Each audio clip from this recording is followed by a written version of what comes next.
देवभूमि उत्तराखंड के पहाड़ी क्षेत्रों में मत्स्य विकास को नई दिशा देने वाले किसान और मत्स्य पालकों के लिए हमेशा सहयोग और मार्गदर्शन बन खड़े रहने वाले पिथौरागढ़ जनपद में अपनी जिम्मेदारी और पूरी ईमानदारी से भूमिका निभाने वाले सहायक निदेशक मत्स्य विभाग के डॉक्टर रमेश सिंह चलाल हमारे साथ में स्टूडियो में मौजूद हैं। आइए पिथौरागढ़ वासियों एक बार फिर से उनका स्वागत करते हैं 88.4 FM पंचकुल पल्स पर। हेलो सर, नमस्कार, कैसे हैं आप? नमस्कार, बहुत बढ़िया हूँ, बहुत बहुत धन्यवाद आपका। देखिए सर, हमने बुलाने के लिए फिर से बुलाने के लिए देखिए इससे पहले भी हमने आपसे इंट्रोडक्शन किया हुआ था, तो हमने सोचा क्यों ना है, बहुत समय का गैप हो गया, एक बार फिर से विभागों के जितने भी अधिकारी हैं, कार्यकर्ता हैं, उनसे मुलाकात की जाए और जाना जा सके कि क्या चल रहा है अभी, क्योंकि नया साल भी आ गया है। तो प्लीज़ कुछ बताइए कि इस नए साल में क्या कुछ प्रोग्राम्स यहाँ पर चल रहे हैं, रन हो रहे हैं मत्स्य विभाग के। पहले तो मैं बहुत बहुत धन्यवाद करता हूँ पंचकुल रेडियो का, और जैसे आप लोगों ने इस समय बुलाया तो ये बहुत बढ़िया टाइम है, क्योंकि जो है इस समय जो हमारा ड्राई कोल्ड जो मतलब एकदम ठंड बढ़ गई है और बारिश हो नहीं रही है, तो इस समय हम लोग को बहुत सारी सावधानियां बरतनी पड़ती है जो मत्स्य पालन का हमारा कार्य है, जिसमें हमारे किसान भाइयों को बहुत दिक्कतें भी होती है। इस समय बेसिकली क्या होता है, ठंड के कारण मछलियों में थोड़ा सा शिथिलता आ जाती है। जैसे हम लोग ठंड में कोशिश करते हैं कि घर से कम बाहर निकलना पड़े, बाहर मिल जाए तो धूप सेक लें, मतलब मूवमेंट वगैरह हम चाहते हैं कि कम हो, तो उसी प्रकार मछलियों में भी थोड़ा सा उनकी एक्टिविटी कम हो जाती है, तो उनका मेटाबॉलिज्म वो भी कम हो जाता है। तो इस दौरान जो है उनको फीडिंग थोड़ा कम करनी पड़ती है। अच्छा। हम लोगों को चारे का प्रबंधन बहुत अच्छे से करना पड़ता है, क्योंकि जो भी चारा आप देंगे, ऊपरी सतह में क्या पानी कंपैरेटिवली ठंडा होता है, तो मछलियां जल्दी खाने नहीं आएंगी, वो नीचे ही शिथिल पड़ी रहेंगी। तो हम लोग को जो उनको चारा देने का सिस्टम है, वो फीडिंग ट्रे के माध्यम से ऊपर की सतह से 2-3 फीट नीचे करके आपको चारा देना होगा, और आधे घंटे बाद चेक करना होगा कि कितना खाया मछली, क्योंकि मेटाबॉलिक रेट जब कम हो जाएगा तो वो चारा भी कम ग्रहण करेंगे। तो इस दौरान जो है हम अत्यधिक चारा देंगे तो हमारा वेस्टेज ऑफ मनी होगा। और दूसरा क्या होता है कि रात में पानी बहुत ठंडा है मौसम, और दिन में जो है धूप तेज है, तो तालाबों में जो है हम लोग पानी की जो गहराई है उसको कम बिल्कुल ना रखें। इस समय तालाबों में आपका पानी बिल्कुल ठीक ठाक होना चाहिए, ताकि आपका जो हम डायूरिनल चेंज कहते हैं, सुबह और शाम में जो तापमान का अंतर होता है, तो उसके कारण क्या होता है, हमारा तालाब की सतह में गहराई के कारण एक थर्मोक्लाइन का बैरियर होता है, तो वो टूटने से कभी कभी वो पानी जब पलटता है तो मछलियों में मृत्यु दर बढ़ जाती है, क्योंकि नीचे का पानी जब ऊपर आएगा सतह में तो उसमें कंपैरेटिवली आपकी ऑक्सीजन कम होती है, घुलित ऑक्सीजन जिसको हम कहते हैं। तो पानी का जो लेवल है तालाब में वो बढ़िया रखना है आपने, क्योंकि जितना पानी आप कम रखेंगे तो जल्दी जल्दी उसमें चेंजेस हो जाएंगे। अगर उसकी डेप्थ ठीक होगी तो मछलियों को ज़्यादा सुविधा है। ओके सर, कैसे आप निरीक्षण करते हैं कि जितने भी मछली पालक हैं हमारे पिथौरागढ़ के, तो उनसे मिलके कैसे आप उनका प्रोत्साहन बढ़ाते हैं, और उनको जो भी कंप्लेन हो, जो भी शिकायतें हों, या जो भी मदद आपसे चाहिए, तो कैसे आप सारा मॉनिटर कर पाते हैं? देखिए, भौगोलिक क्षेत्र में अगर देखें तो पिथौरागढ़ का जो हमारा जनपद का क्षेत्र है, इसमें हमारे पास ऊंचाई वाले बर्फ के क्षेत्र है, मध्य वाले क्षेत्र भी है जहाँ बर्फ नहीं पड़ती है लेकिन ठंड होती है, और हमारे तराई वाले क्षेत्र भी है जहाँ पर जो है गर्म रहता है, जो मतलब जिनको हम नदी के किनारे गाढ़ वाले इलाके कहते हैं। तो हर टेरेन पे हमारे अलग अलग प्रजाति की मछलियाँ होती है, और हम लोगों का क्या है, पिथौरागढ़ में भौगोलिक कंडीशन ऐसी है कि बड़ा टफ टेरेन है और हमारे पास मैन पावर बहुत कम है। तो हम लोगों ने क्या कर रखा है कि जिस प्रकार की प्रजाति, अलग अलग प्रजाति की मछलियाँ अलग अलग क्षेत्रों में होती है टेरेन के हिसाब से, तो हम लोगों ने क्या कर रखा है, अलग अलग किसानों के ग्रुप बना रखा है व्हाट्सएप के माध्यम से। तो हम लोग क्या करते हैं, उनकी जितनी क्वेरीज वगैरह होती है व्हाट्सएप के माध्यम से हम उनसे पुटअप कराते हैं, वो अपनी समस्या को ग्रुप में लिखते हैं और उसका निदान हम लोग जो है व्हाट्सएप के माध्यम से करते हैं। अगर किसी को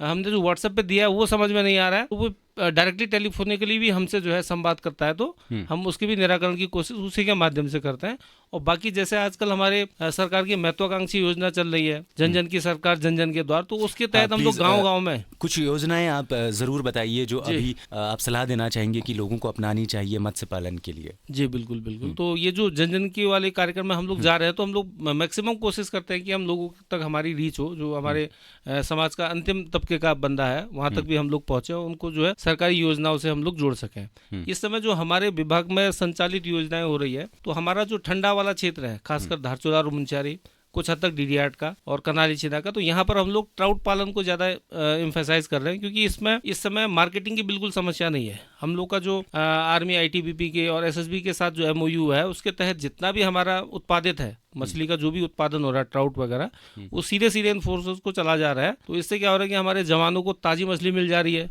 तो उनके स्वास्थ्य, उनके लिए भी मतलब स्वास्थ्य वर्धक का काम करता है, और प्लस हमारे किसानों को जो पेमेंट है वो बिना किसी बिचौलिए के डायरेक्टली जो है उनके खाते में चला जा रहा है। तो ये दोनों मतलब फोर्सेस के लिए भी विन विन वाली सिचुएशन है, और हमारे जो किसान हैं उनके लिए भी बहुत बढ़िया, मतलब विन विन वाली सिचुएशन में अरे चल रहा वाह, ये तो बहुत ही अच्छी बात है सर। किसानों को डायरेक्टली बीच में किसी दलाल की ज़रूरत ना पड़े, डायरेक्टली वो अपनी चीज़ें सेल कर पाए। और सर अगर बाकी डिस्ट्रिक्ट से कंपेयर करें तो पिथौरागढ़ में मत्स्य पालन का क्या स्थान है और कितनी प्रगति पर अभी मत्स्य पालन विभाग है? अगर हम बीते 4-5 सालों की बात करें तो इवन जो है भारत सरकार ने भी हमारे पिथौरागढ़ जिले को मत्स्य पालन में कोल्ड वाटर के क्षेत्र में मतलब एक क्लस्टर के रूप में नॉमिनेट किया था हम लोगों को, कि हमारा काम बहुत अच्छे लेवल पे चल रहा है। हालांकि हम लोग के यहाँ थोड़ा शुरुआत इन चीज़ों में लेट में हम आए ट्राउट कल्चर में, तो इस समय बहुत बढ़िया है। इस समय हम बाकी दूसरी ब्रीड से भी बहुत अच्छा काम कर रहे हैं। जैसे हमारे कई किसानों के पास बहुत कम क्षेत्रफल है, जैसे बायोफ्लॉक टेक्नोलॉजी हमारी RS टेक्नोलॉजी है, ये कम पानी वाली वाटर बजटिंग वाली जो हमारी टेक्नोलॉजीज है। इसमें क्या है कि आदमी के पास कम जगह भी है, तो जैसे बैकयार्ड में हम लोग मुर्गी पालते हैं, बैकयार्ड हम फार्मिंग करते हैं, तो उसी प्रकार से उसी का कंसेप्ट है कि हम छोटे क्षेत्रों में अगर छोटे छोटे उनमें करें तो इसमें हम एयर ब्रीदिंग फिशेज ज़्यादा लेते हैं, जिनको कि कम क्षेत्रफल चाहिए होता है, मतलब कम घन, मतलब छोटे से एरिया में ज़्यादा से ज़्यादा उत्पादन के लिए हम ये दूसरी वैरायटीज़ का पालन करते हैं, जिसमें कम कांटे में आपकी पंगेसियस है, वियतनामी कोई है, तिलापिया है, तो इनका भी पालन बड़े अच्छे से हमारे किसान भाई लोग कर पा रहे हैं आजकल। ओके, तो कुछ ऐसी खास मछलियां हैं जो सिर्फ पिथौरागढ़ में ही मिलती हों, मतलब यहाँ ज़्यादा उनका पालन किया जाता हो? हाँ, जिसकी मैं अभी ट्राउट की बात कर रहा था, तो हमारे उत्तराखंड में लगभग 7 जिले ऐसे हैं जहाँ ट्राउट होता है। तो उनमें से पिथौरागढ़ एक ऐसा डिस्ट्रिक्ट है जहाँ पर हमारे पास अपार संभावना है, क्योंकि हमारे पास धारचूला और मुंशियारी को हम अगर ले लें तो धारचूला में हमारी 3 वैलियाँ हैं, धारमा, ब्यास और चौदास। इसमें मतलब हमारे पास इतना अनएक्सप्लोर्ड एरिया है जिसको हमने फिशरीज में टेकअप नहीं किया है, तो ये एरिया है हमारा पूरा। और ये अगर जौहर की तरफ देखें हम, तल्ला जौहर के साथ साथ मल्ला जौहर में हमारा जो मिलम तक का क्षेत्र है, ये पूरा ट्राउट के लिए जो है बहुत ही बढ़िया, मतलब जो बहुत अच्छी कंडीशन का हमको चाहिए होता है पानी, एकदम फ्रेश वाला, तो इन क्षेत्रों में पर्याप्त मात्रा में, तो इसकी अपार संभावना है। ओके, पिथौरागढ़ में ऐसा कौन सा क्षेत्र है जहाँ सबसे ज़्यादा अभी मछलियाँ पाली जा रही हों और वो क्षेत्र प्रगति पर हो? अगर इन ऑल देखा जाए, नंबर ऑफ हम तालाब की अगर बात करेंगे तो कनाली छीना हमारा एक ऐसा जनपद है, ऐसा ब्लॉक है जनपद का, जहाँ सबसे ज़्यादा हमारे काश्तकार है और सबसे अच्छा उत्पादन है। मतलब इन जनरल, मतलब सारी मछलियों की अगर हम बात करें, वहाँ ट्राउट भी आपकी हो जाएगी, और हमारा जो भारतीय मेजर कार्प है, चाइनीज़ मेजर कार्प है, और हमारा जो जितने भी हमारी कम ऑक्सीजन की जो मछलियाँ हैं, आपका जो पंगेसिस की मैं बात कर रहा था, तिलापिया की बात कर रहा था, और ये वियतनामी कोई की, तो इन ऑल हमारा कनाल छीना है, फिर धारचूला मुंशियारी अब, लेकिन ट्राउट की केस में टॉप में। तो अब 2026 आ गया है सर, 2026 के आपके क्या कुछ प्लान हैं कि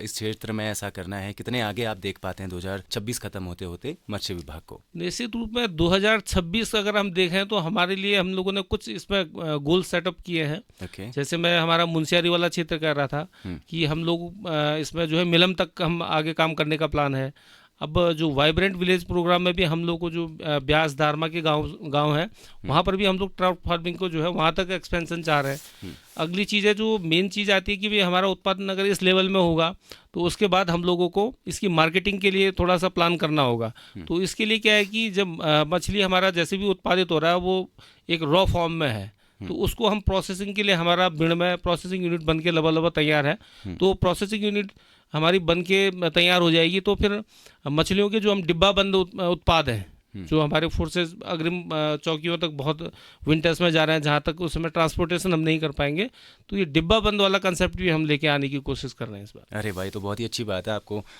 मैं कामनाएं करता हूं कि जल्द से जल्द ये सारे पूरे हों जो भी आपके गोल्स हैं, ताकि यहाँ का जो लोकल उद्यमी है उसको ही इन सब चीज़ों से लाभ होने वाला है। और सर, एक सवाल मैं आपसे पूछना चाहूँगा जो कि मुझे शुरुआत में ही पूछ लेना चाहिए था, और पिछली बार भी मैंने आपसे पूछा था, एक बार फिर मैं आपसे कहना चाहूँगा कि अगर कोई नया आदमी पहली बार मत्स्य पालन करना चाहता हो, आपके दफ्तर में वो आया, तो उसे आप क्या सलाह देंगे, कैसे मत्स्य पालन का वो शुरू कर पाएगा कारोबार? जी सौरभ जी, आपने बहुत अच्छा प्रश्न किया। हमारे जो नए किसान हमसे जुड़ना चाहेंगे उनका हम सदैव स्वागत करते हैं। आप लोग हमारे कार्यालय में आइए, आपके जो क्षेत्र है जहाँ से आप बिलोंग करते हैं, मतलब जिस क्षेत्र के आप रहने वाले हैं, और आपकी जो पानी की उपलब्धता है, उसी के हिसाब से हमारा जो फील्ड स्टाफ है एक बार निरीक्षण कर लेगा। निरीक्षण करने के बाद आपके यहाँ पानी की उपलब्धता, आपकी इतनी ऊंचाई क्षेत्र है, वहाँ का मतलब वातावरण कैसा, उसके हिसाब से ही हम आपको उस वैरायटी पे काम करने के लिए आपका मार्गदर्शन करेंगे। ओके, फिर तो साथियों आप जाइए, अगर आप मत्स्य पालन करना चाहते हैं तो मत्स्य विभाग में आप जाइए, सारा प्रोसेस आपको सर बड़े ही प्यार से समझा देंगे। और सर अब मैं आपसे पूछना चाहूँगा कि आप क्या कुछ देख करके लोगों को योजनाएं प्रदान कराते हैं, क्षेत्रफल, पानी की समस्या वहाँ है कि नहीं, कितना पानी है, ये आप ज़रूर बताएं। अगेन आपने बहुत अच्छा प्रश्न किया है। इसमें जैसा मैंने बताया था कि आदमी का क्षेत्रफल कैसा है, हाँ, पानी वो की ध्यान उपलब्धता कैसे कितनी है, तो उसी के हिसाब से हम लोग यूनिट जो उसका प्रोजेक्ट है वैसा फॉर्म करते हैं। जैसे किसी के पास बहुत ज़्यादा जगह नहीं है, पानी की कमी है और एरिया ठीक ठाक मतलब गर्म जैसा है, तो वहाँ पर हम लोग RAS जो हमारा रिसर्कुलेटरी एक्वाकल्चर सिस्टम है या फिर हमारा जो बायोफ्लॉक टेक्नोलॉजी है उसको करते हैं। उसके अलावा किसी क्षेत्र में जैसे पानी बहुत कम है, जैसे हमारे पहाड़ों में धारे नौले होते हैं, तो धारे नौले में क्या होता है कि हम आदमी जब सुबह जगने के बाद से 5 बजे से लेकर शाम को 6-7 बजे तक ही पानी यूज करता है, बाकी का हमारा 7-8 घंटा पानी वेस्ट होता है। तो उन जगहों पर भी हम लोग जो है जो पॉलीथीन की लाइनिंग वाले तालाब हैं वो वगैरह हम लोग उनको रिकमेंड करते हैं। और जहाँ पर घराट चलने की स्थिति है और काफ़ी ऊंचाई वाला क्षेत्र है, पानी काफ़ी ठंडा है, अगर 18 डिग्री से नीचे तो वहाँ पर हम लोग ट्राउट के लिए सलाह देते हूँ। सर योजनाएं उनको प्रदान करने से पहले क्या उनको प्रशिक्षण भी आप कराते हैं कि क्या कैसे उनको देखभाल करनी चाहिए, कैसे शुरुआत जी, करें? इसके लिए भी बहुत बढ़िया है। हमारे यहाँ क्या रहता है कि समय समय पर प्रशिक्षण कार्यक्रम चलते हैं, तो हमारे जो भी किसान भाई जिस प्रकार का मत्स्य पालन करना चाहते हैं उनके लिए वैसा स्पेसिफिक प्रोग्राम हम लोग जो समय समय पर चलाते हैं। ग्रामीण क्षेत्रों में भी हम लोग जागरूकता कार्यक्रम चलाते हैं, उसमें भी जो मतलब छोटे मोटे जो बेसिक नॉलेज है हमारी, मतलब जो उनको मुख्य जानकारियाँ होती हैं वो उसी वहीं पे दे देते हैं। फिर हमारे प्रशिक्षण कार्यक्रम 3 दिन 7 दिन वाले भी चलते हैं, तो उनकी जैसी डिमांड है, जिस प्रजाति की मछली पे वो काम करना चाहते हैं, तो वैसी ट्रेनिंग हम लोग समय समय पर संचालित करते रहते हैं। सर अब मैं आपसे जानना चाहूंगा कि आजकल सर्दियां हमारे शहर पिथौरागढ़ में चल रही हैं, तो ऐसे में मत्स्य पालन करने वाले जितने भी पालक हैं उनको अपने मछलियों का ख्याल कैसे रखना है, इस बारे में थोड़ा बताइए। जी बिल्कुल, इसमें 2-3 चीज़ें हम लोग को ध्यान रखनी है। तालाब में जब जब आपका ऋतु परिवर्तन होता है, जैसे अभी हम कुछ समय पहले तक बरसात में थे, उसके बाद अब हमारा जो है थोड़ा सा मौसम नॉर्मल हुआ, अब ठंडा आ गया, तो मौसम के चेंज के साथ जब आपको लगे ऋतु में परिवर्तन हो रहा है तो आप लोग जो है तालाब में चूने का प्रयोग जरूर करें। चूने का प्रयोग करने के लिए सीधा सीधा है, हमारे घरों में जो पुताई वाला चूना आता है वो गर्म होता है, तो उस चूने को आप पहले थोड़ा भिगो लें ताकि उसकी उसमें निकल जाए, उसके बाद आप उसको तालाब में छिड़क दें। और इसकी एक संस्तुति दर है कि सीधे सीधे अगर आपका आधा नाली में तालाब है, 100 वर्ग मीटर का आपका तालाब है जिसको हम पहाड़ में आधा नाली कहते हैं, तो उसमें आप 2 से लेकर 2.5 किलो तक का चूना आराम से छिड़काव कर सकते हैं। दूसरा, आप तालाब में पानी मत रुकने दीजिए, क्योंकि अब धीरे धीरे जब बारिश होगी तो हो सकता है 2-3 दिन तक धूप ना आए। कई क्षेत्रों में कोहरे के कारण धूप कम होती है और कहीं कहीं पे सेमार वाले इलाके में वैसी धूप का वो कम रहता है, तो उस दौरान क्या है हमारे तालाब में जो है ऑक्सीजन की घुलन क्षमता कम हो जाती है, तो इस दौरान जो है आपको ऑक्सीजन डिप्लीशन होने के चांसेस होते हैं जाड़ों में खासकर। तो क्योंकि जो धूप की रोशनी में क्या होता है कि हमारे जो प्लवक होते हैं वो अपने आप वहाँ पर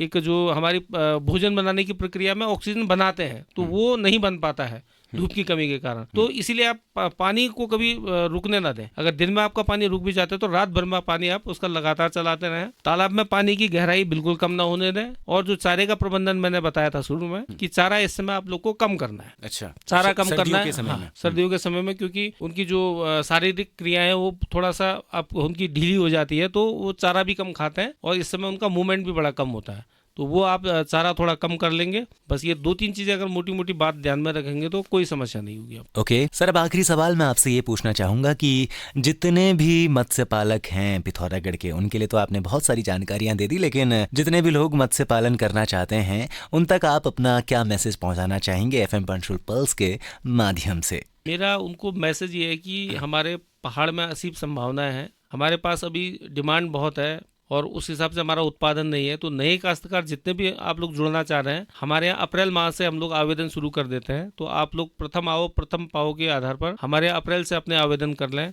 इसके अलावा आप अपनी सरकार पोर्टल के माध्यम से भी अप्लाई कर सकते हैं। चूंकि हमारा विकास खंडों में ऑफिस नहीं है तो हम पिथौरागढ़ विकास भवन से ही सारा संचालित करते हैं, तो आप लोग कार्य दिवसों में कभी भी आकर अपना आवेदन कर सकते हैं या हमसे टेलीफोनिकली भी आप लोग बात कर सकते हैं। Okay, thank you so much sir, आप FM पंचकुला पल्स में आए एक बार फिर से और इतनी महत्वपूर्ण जानकारी नए साल से जो जितने भी प्लान्स चलने वाले हैं और जब से लोग आ सकते हैं मत्स्य विभाग पर आवेदन करने के लिए, वो सारी जानकारी आपने हमें दी। Thank you so much sir. बहुत बहुत धन्यवाद सौरभ जी।